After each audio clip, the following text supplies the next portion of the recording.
Maine Challenge goes up close with another U.S. Senate candidate next.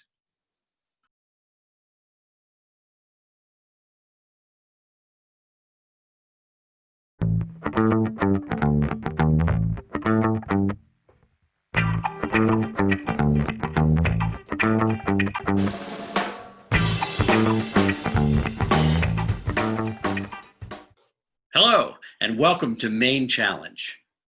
I'm Chuck Kruger, and today we have another candidate in the Democratic primary for the U.S. Senate who will hopefully face Susan Collins in November. Today we welcome Bre Kidman from Saco. Welcome, Bre. Thanks for having me. Glad to have you with us. Wanted to get right into it, get started with a question about your experience and your preparation for holding high office. And I wondered if you'd share some thoughts on what makes you qualified to take a seat in the United States Senate. Yeah, so I've heard the question like, what makes this an entry-level position? And my response is that I'm not an entry-level candidate, right? Like, a lot of people want to talk about, elected office experience or experience getting elected.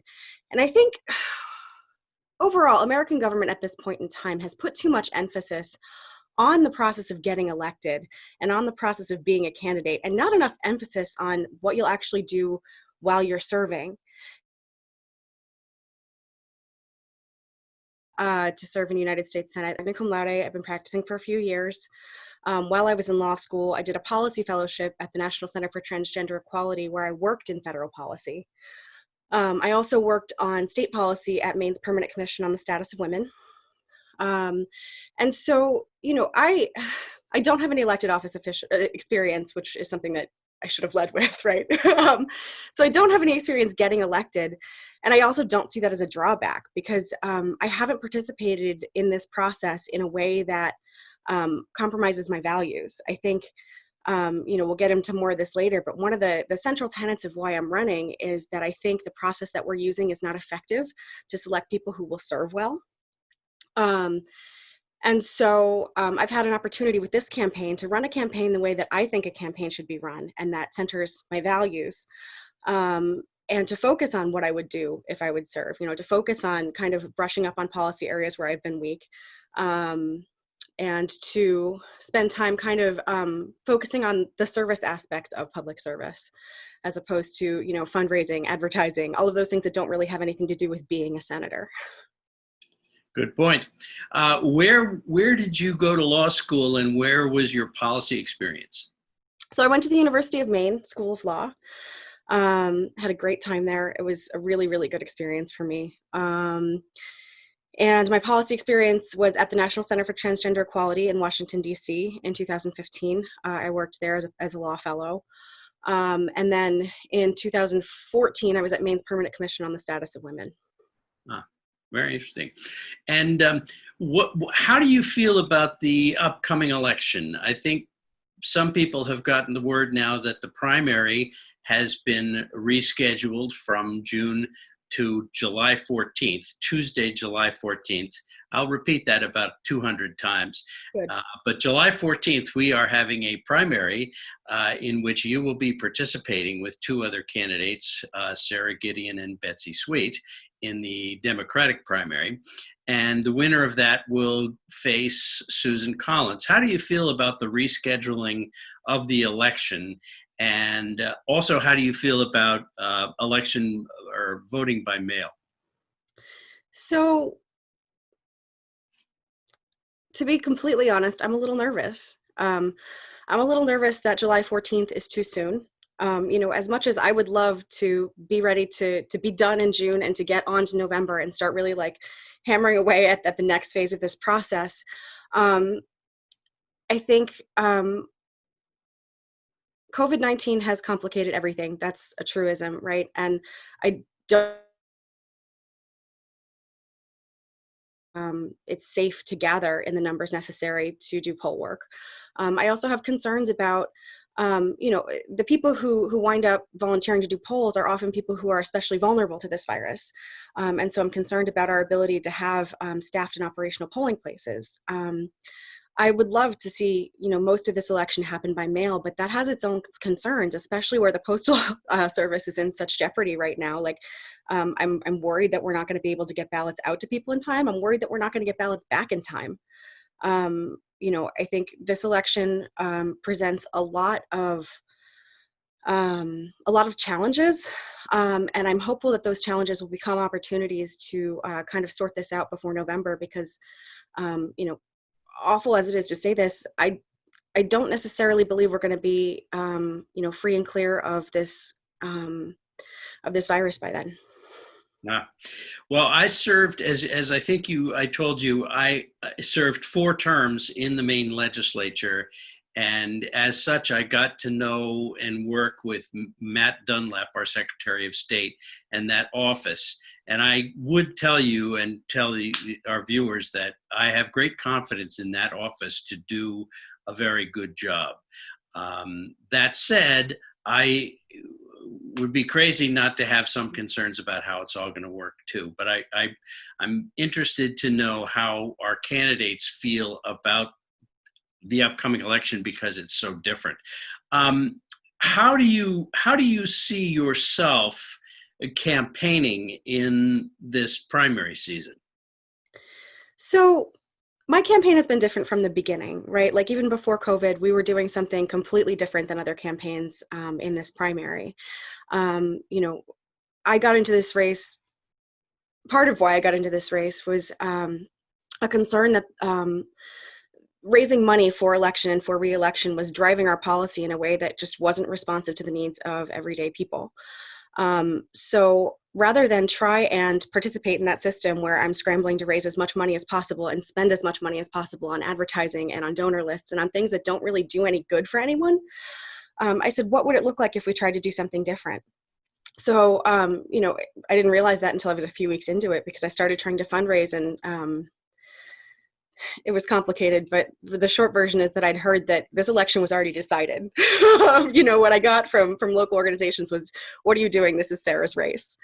And I was frustrated, and I was kind of downtrodden about it. And I thought, like, why would I try and do this race in the exact way that is so frustrating to me? So what I decided to do, and this is back in July of last year, I decided that I was going to use the seed money that I accumulated to have, and the idea behind that was, if you can, use your campaign to do a tangible good thing for your community, for the communities you'd be serving, that the word of mouth advertising that would come from something like that would be more valuable than anything that you put on TV that people just want to fast forward through, or any mailers that people just kind of glance at and throw away and add to a landfill.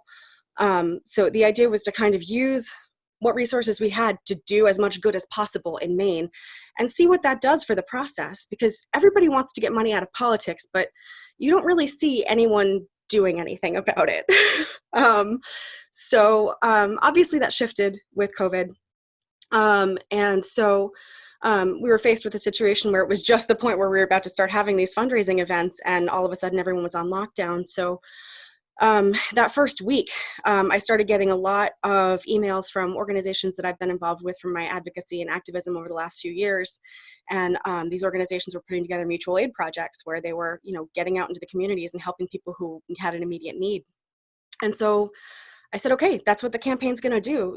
I called the FEC. I made sure that everything that I was doing was above board. And they said, yeah, spend your campaign money however you want, as long as it's not, a specifically listed illegal way.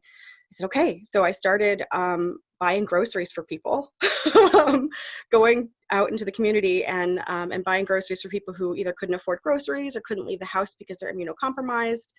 That's kind of expanded into sending grocery cards to people who are in need. And just supporting those projects that are already existing with needs that need to be met. I think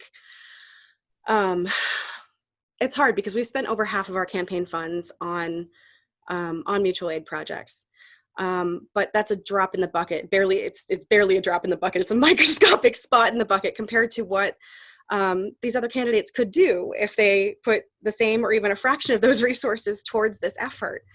You look at Susan Collins was talking about how she, brought $5 million in expanded testing.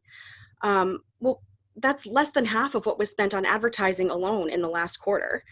This money is being spent, and these huge astronomical figures of money are being spent, and they're not doing anything for the people of Maine. They're not doing anything to make our lives measurably better. So they're spending all this money to tell us that they will do all these good things if they get elected. Well, you have the money to do some of those things right now. Why aren't you doing them? That's a fair question. I'll try to ask the others that same question. You already mentioned the COVID-19 coronavirus. In your opinion, how is the state meeting this challenge that nobody's ever seen before? This is an unprecedented situation in modern times. There are very few right answers. However, I have been consistently dismayed by the failure to really adequately address the concerns about housing throughout this crisis. One of the first things I would have done, and one of the first things that I started discussing with other people who are concerned about how we're going to handle this, is freezing rents. And not just freezing rents and making them all come due 30 days after the end of the crisis, but freezing rents, because even after the end of this crisis, I mean, we have to recognize that a lot of the people who are impacted by this are people who are already living paycheck to paycheck, even if they get back to work. And that's a big if, based on the state of the economy. But even if we get back to work, the idea that we're going to somehow have saved up 3 months worth of rent at the end of this is ludicrous. We are all, most of us, I should say, most people are in a pretty rough economic spot right now. And I think, I remember a press conference where Governor Mills talked about having talked to a few landlords and being sure that they'll be understanding. And the next day seeing that, despite the courts being closed, one of my friends was, facing eviction. And it was, it's kind of stark to see the disconnect between our elected officials and what people are actually living. So I think that's a long-winded way. I'm sorry, I talked in a big circle, but that's a long-winded way of saying that I would pay a little more attention to people who got left behind. Like, I'm an independent contractor with the state of Maine. I've actually still worked throughout this entire campaign. I'm a medium income Mainer. I live pretty much paycheck to paycheck. So this is also my lived experience. And I'm still waiting for an unemployment application to go through. Like, I have no idea when I'm going to get any updates on it. And I think, if we had thought about gig workers a little bit earlier in the process and thought about people who traditionally don't get access to resources or support, and just kind of bumped that up on the timeline, we might be in a different position now. But again, it's easy to say that, and I recognize that there were a lot of variables at play. Do you support a radically changing our healthcare system to a Medicare for all or a universal healthcare or single payer system? And I see you nodding your head yes. What do you see as the major obstacles to achieving that, and how would you face and overcome those obstacles? So one, before I forget, let me thank you for asking that question there, because that's one that I forgot in the last question. I wouldn't have just expanded testing and treatment to people who have insurance coverage in a pandemic. We are only as healthy as the people with the least access to care. But also not in a pandemic. Our country is only as healthy as the people with the least access to care. So I do support Medicare for all, and I do support single payer without reservation or without qualification. And I think the answer to why we don't have it is money and politics. Health insurance companies and pharmaceutical companies contribute huge amounts of money to the political system, and they do that directly in the form of their corporate PACs. And they also do it indirectly in the form of like leadership PACs and ideological PACs, where they'll give money to these, like such and such senator's leadership PAC, or, Citizens for Choice, like they'll give all this money to these PACs. And so it gets kind of woven into the fabric of the political machine. Everybody wants to talk about how they're against it and how they want to fight this money, but it gets in from all these sideways things, and you see it reflected in the policy. You see it reflected in who's willing to advocate strenuously for this, knowing that it will ultimately limit the profit margins of people who are giving them money. Like it's against the interest of the people who are supposed to be on our side. Very true. I keep wanting to hear an answer to the question of how do you face down these extremely wealthy, extremely profit-oriented executives and company leaders and say, okay, you had a good run. You're not going to make big money anymore. You're going to turn the whole system around and like it. And that's my big problem with it. I want to see it, but I don't know how anybody's going to do that. And I keep waiting for the answer to that. I got it. Go ahead. They don't owe me. I don't owe them anything. I don't owe them literally anything. I owe them nothing. The Affordable Care Act wasn't affordable for me. Like I still am struggling to pay my healthcare premiums. And I know that that's the story of a lot of people, in this state, certainly, and all over the country. These health insurance companies haven't done anything for me. They're not contributing to my campaign directly or indirectly. I've taken no PAC money, not even from ideological or leadership PACs. They have no stake in me, and I won't let them have a stake in me because I think that their existence is wrong. I think that any company that derives their profit from making sure you get as little healthcare for your dollar as possible has no right to exist in this country. And so I have no problem staring down the barrel of these big executives and saying your power is meaningless here. And if I get elected, it will be because I turned away all of this money. It will be because this money was irrelevant to what I was trying to do. It will be because I valued, these values that we all espouse enough to live them. And I think, if we can get candidates who are willing to do that, who are willing to say, okay, yeah, it's going to be harder if I can't hire staff. It's going to be harder if I can't pay myself from the campaign. It's going to be harder if I can't buy TV ads, but it's the right thing to do. If we get more people who are willing to do that, these companies don't stand a chance. Okay, big, tall order there. And another tall order, of course, is the climate crisis. And I'm wondering what Senator Kidman would do once elected and sworn in on the floor of the United States Senate. How are you going to create a coalition big enough in terms of saving the climate and saving the planet for the next generations to follow? So in terms of creating coalition and sort of like reaching across the aisle, because I can appreciate that a lot of what I say sounds really far left, which it's not, but okay. If we say that I'm really far left, I think, the reach across the aisle is, hey guys, the overall cost is less if we do it this way. If we look at what's going to happen to the FEMA budget, if we look at how much it's going to cost to rebuild all these seawalls, if we look at how much it's going to cost to mitigate all the damage that's going to come as these storms get worse and as we get more flooding, like it's going to cost less to do the right thing about climate. And it's going to cost less to cut off subsidies to fossil fuel companies. It's going to cost less to invest in new green technologies. I look at the Green New Deal as a roadmap to using a crisis and turning it into an opportunity for economic justice. And, the United States is in a position where we haven't really been a pioneer of innovation or manufacturing for a while. We've kind of fallen off from that. And I think we have a chance now to get back on the cutting edge of making things here in the US. And so if we invest in making those things here, if we invest in public owned and operated utilities, if we invest in public owned and operated solar, wind, emerging technologies, we have an opportunity to rectify some disparities in economic justice in this country, and an opportunity to meet the climate crisis and what it asks of us in a way that that leaves everybody better off and creates kind of fewer of those hidden costs that we wind up paying anyway. Very good. Okay, enough of this light stuff. I want to get serious here.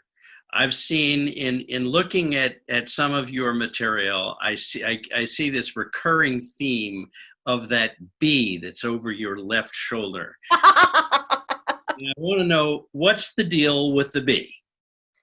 So B has always been or it hasn't always been, it's been my nickname for about 16 years. I have a baby sister who is 16, and she's the light of my life. My sister's the light of my life, and she nicknamed me B when she was a baby, and it stuck.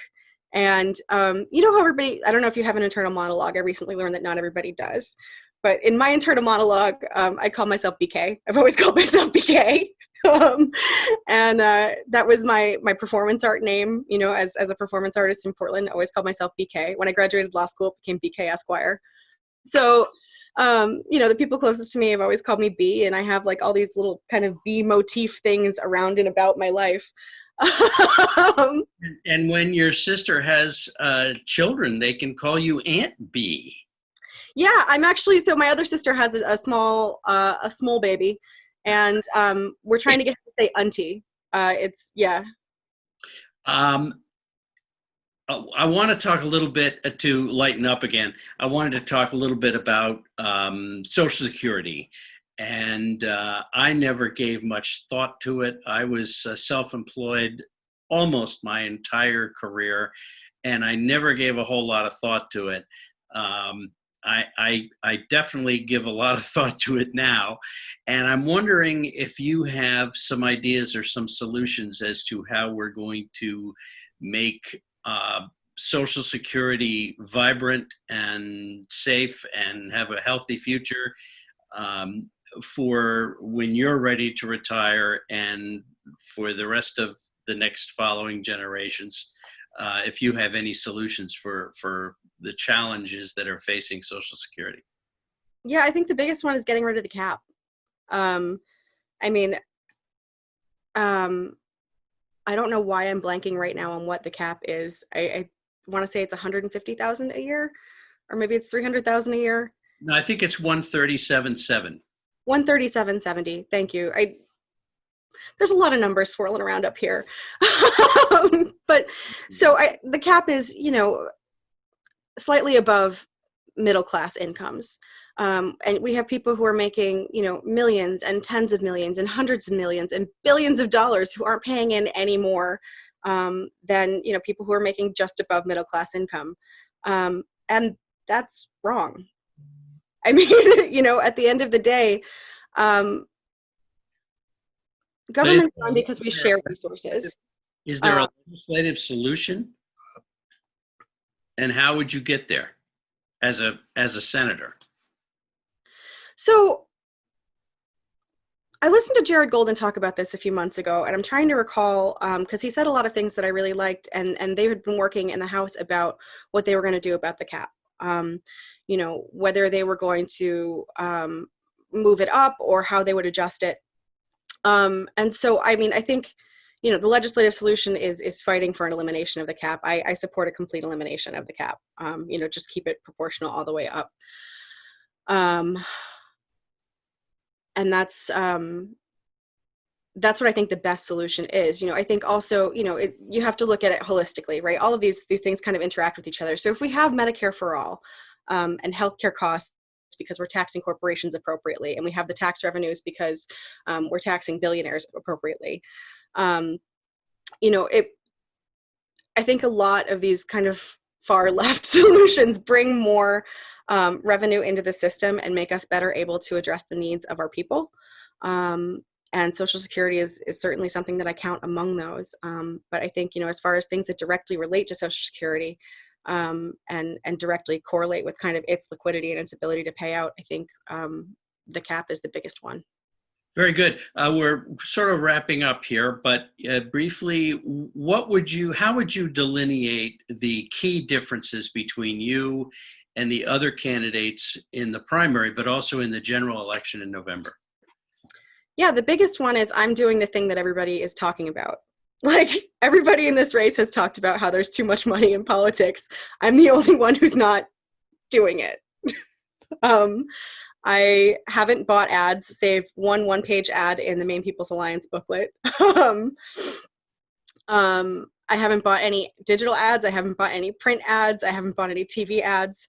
I haven't spent any money on fundraising consulting. I haven't, no, you know what I did early on? I spent $1,000 or less on fundraising compared to millions of dollars for other candidates in this race. I bought no donor lists, again, compared to millions of dollars spent on names of people to call for more money. Final question, wrapping up in just a few now. What's your most important promise to Maine voters? My most important promise to Maine voters is that I won't be bought or sold. I'm doing this campaign the way that I have always wanted a campaign done. I've always wanted to see someone run like this. I've always wanted to see someone with a backbone enough to stand up for their values, even when it's inconvenient. And I promise to continue to stand up for my values, even when it's inconvenient. Thank you very much. Bre Kidman, candidate for the Democratic nomination for the United States Senate. We appreciate you've been with us on Maine Challenge this week. And we welcome you viewers back to come back next week again to meet Sarah Gideon, also a candidate for the U.S. Senate Democratic nomination. And we thank you again, Bre Kidman, for being on our show. Thanks for having me. Great to talk with you. And we'll see you all next week.